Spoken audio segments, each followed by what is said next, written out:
Hey, what's up, guys? I'm out here at the Greener Solutions Research Farm, and I just wanted to say something.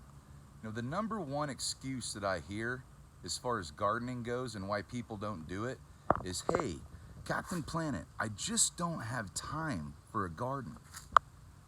Dudes, I'm Captain Planet. Literally, somebody asked me yesterday if I have a helicopter because they couldn't figure out for the life of them how I was down in Key West and then later that day was on the St. Lucie River. I get around a lot. And let's just say this, I haven't been here for a week as far as my garden. Does it look like it's just totally wrecked?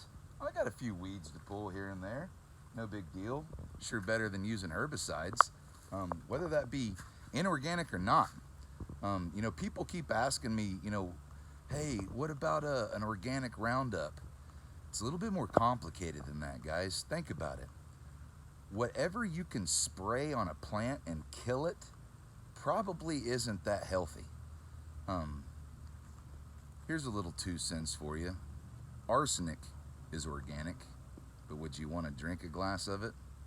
No, you wouldn't. But I'm still always impressed out here.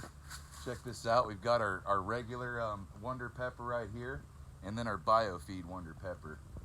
Everything that you can see, our BioFeed is just standing out of control style. Even though I've been neglecting this little farm here for a little bit, I'm ready to crank back down on it and get some things planted that I've been looking forward to. Here, when we start to get out of the heat of the season, I'm going to really crank this place up a few notches and put in some raised garden beds and all kinds of stuff to help teach you guys what's going on. I'm also going to be providing organic vertical grow towers, and I said organic. Hydroponics is not organic. I like hydroponics, don't get me wrong, but here's one negative for those hydroponic garden towers. When the power goes off, your entire garden dies in like 12 hours, okay? So what I've got is a stand that uses dirt instead of hydroponics, because boy, we know how much Captain Planet loves soil. Did you guys know that in 1 tablespoon of soil, there's actually more micro homies in what I'm holding right here than there are people on planet Earth?